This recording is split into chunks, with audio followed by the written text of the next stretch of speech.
We are visiting room 10 to see an exhibit on courtesy. May I present Mrs. Anderson and her son Bill, who is in the class. They too have come to watch to see if the people actually display courtesy. Watch how Pete and Marion act as host and hostess. They know that courtesy means showing respect, thinking of the other person, real friendliness. When Pete mentions the neat job Bill did on the exhibit, Bill is pleased. That's courtesy at work. You can see, too, that everyone in the class must have done a great deal of thinking about courtesy and much work to prepare these posters and the rest of the exhibit. Bill is especially proud of his part in the exhibit. The artwork on this large poster, ways to show that we are thinking of other people. We help to make our meetings with other people courteous by using such words as please. Whenever we ask for anything, it shows our friendliness and courtesy if we ask with please. On the other hand, thank you is a simple way to repay those who do things for you. Another expression we need all the time is excuse me. It lets other people know that you are thinking of them when you say excuse me. Still, another way to smooth your meetings with other people is may I. If you must interrupt, 2 words will show that you mean well. Simply, may I? Notice how pleasant and thoughtful Mrs. Anderson is as she expresses interest in Bill's ideas on the poster.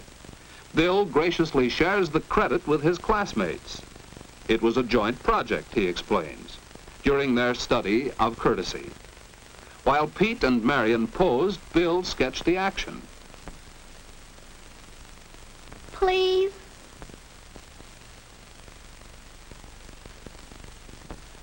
With that sketch finished, ready for final artwork, Pete got ready to play the guest for the next pose. Marion was the hostess, offering him a cookie. Thank you. Pete showed that he appreciated her kindness.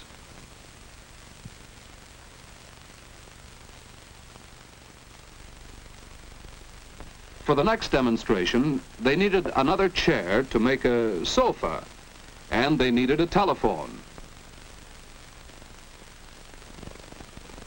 Joan played the other girl in conversation with Marion. Marion had to interrupt to answer the phone. Please excuse me. She was pleasant and courteous as she excused herself. In the next pose, Marion had something important to say, or else she wouldn't have interrupted. May I? Marion is considerate of her friends. Besides these examples of courtesy, there are others. For instance, Mrs. Anderson's way of constructive suggestion. And notice how Bill begins his reply. It's really quite good, Bill.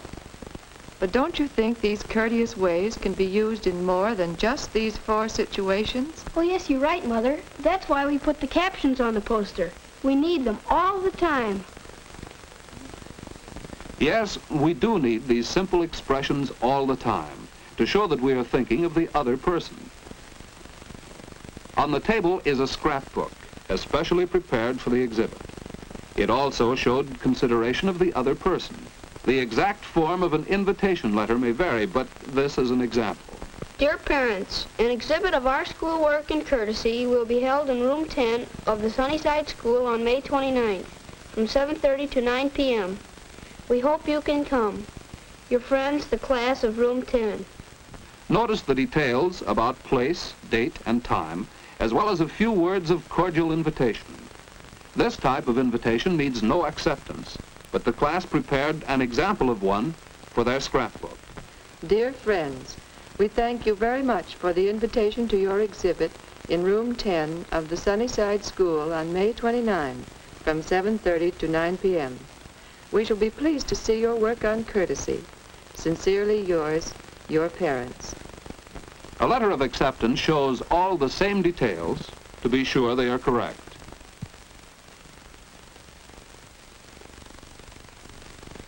There is also a sample letter of regret stating why the person could not accept.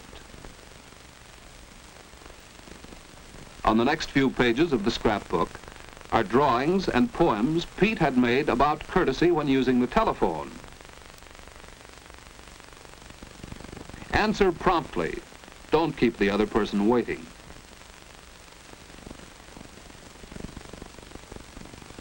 Friendliness is one of the main parts of courtesy.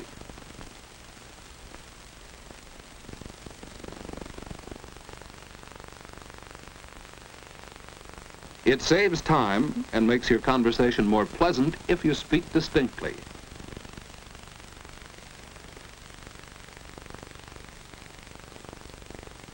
It's courteous to be brief.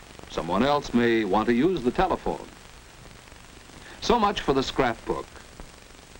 Over here is a poster that another student made. Be a good listener. It pleases the speaker to know you are really interested in him. And then, too, you can learn much by listening carefully. Mrs. Anderson is being a good listener now, isn't she? And then there's the matter of introductions. How will Bill introduce his mother and his teacher? Mother, may I present Miss Barton, our teacher? See how Bill shows respect to his mother by mentioning her first. Because she is the older woman, he presents Miss Barton to her. And he helps their conversation get started by explaining who Miss Barton is. It's so nice to meet you, Mrs. Anderson. Bill has told me how much he enjoys your class. He's learned so much about courtesy. How did you teach him to make such a polite introduction? Perhaps Bill should explain that, Mrs. Anderson. Well, in our practice in class, we learned that introducing people was just a matter of showing respect. Marion, I'd like to introduce my friend Pete. Bill mentioned the girl's name first and showed respect by presenting the boy to her.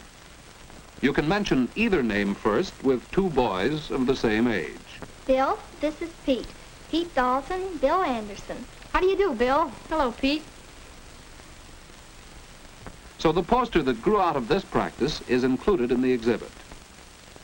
And that's how the class learned that introductions are really easy. Just remember to show respect.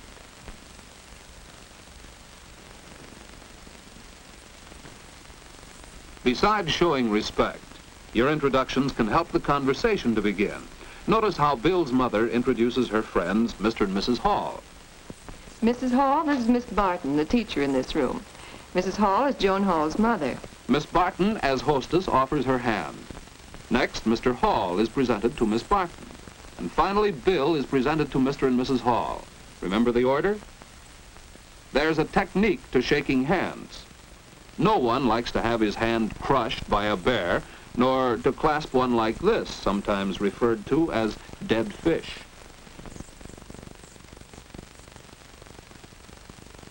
And so the introductions have been completed, and the group settles down to friendly conversation. Well, it's time to go now. What have you seen here? That is, what have you seen besides the posters and scrapbooks of the exhibit? As you watch the host and hostess, their pleasant manner standing at the door to thank their guests for coming, as you see the guests reply graciously, you realize that it's the simple things, being friendly, thinking of the other person, and showing respect that make up everyday courtesy.